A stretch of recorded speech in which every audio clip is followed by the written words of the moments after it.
Our glands, the salivary glands, under here. Oh my God. We have our trachea. You can tell it's the trachea because of all of the cartilage rings.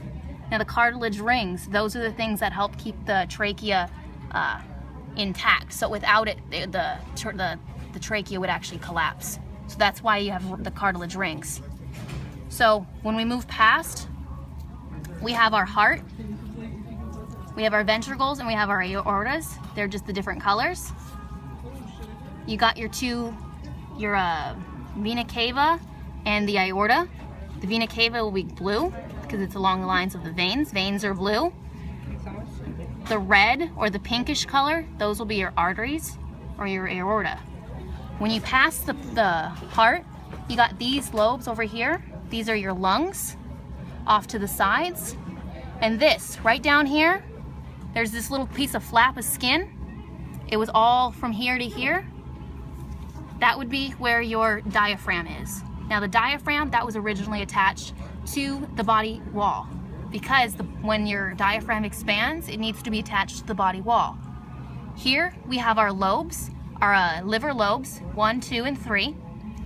You want to push just these guys up so I can see past it. Right here, we have our stomach. The stomach falls right underneath it. This lovely stuff right here, this is your pancreas. This is the pancreas. Oh. This little fun stuff, the little gooey stuff, that's your pancreas. You follow this down, all of this is your small intestine. Now your small intestine is much larger than your large intestine.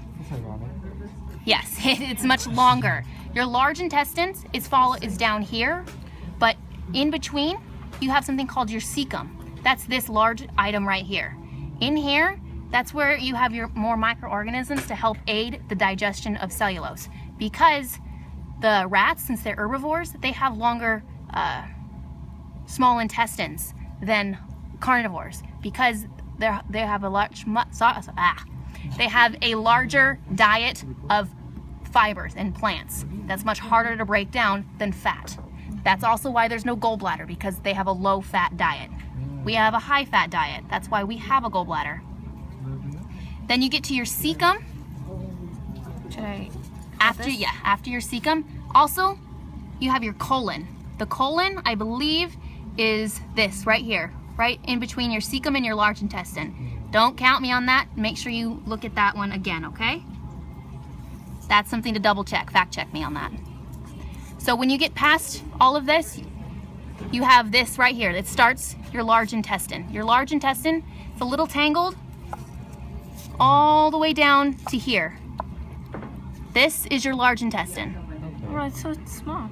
Yeah, it's much smaller. Right. In here, this is where it leads down to the anus. This is your spleen. Black one. This is your spleen. Over here, go ahead and push these to the side for me. This is the kidney. Looks like a kidney bean. It's on both sides. For the females, let's see if I can find it. This long strand kind of looks like just a long piece of skin. That, I believe, is the uterine horn. You can tell because of the V-like shape. It goes from here over to here, and your ovary would be over here. Yeah. Over to here is your other side. Your uterine horn makes that V, which leads down to the reproductive system. Okay. And that, I believe, is all you really need to know. You can see down here, you have more of the large arteries and veins that lead all the way down. That is your renal veins and arteries. These are your renal veins and arteries going down this direction. Okay. And that should be good. That is for the female rat. Your male rats, you will notice that there will be testicles inside the scrotum.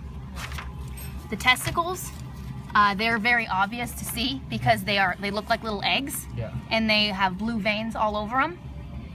It's gonna also be sitting in like a cup. That cup is called the epididymis. It's basically on the underneath of the testy, and it looks like the egg is sitting in a cup. That's the epididymis. The van's different, is just the cord that's attached to it. Okay? Okay. All right. There. That's really nice. That should be good. Bye, Rat. Bye.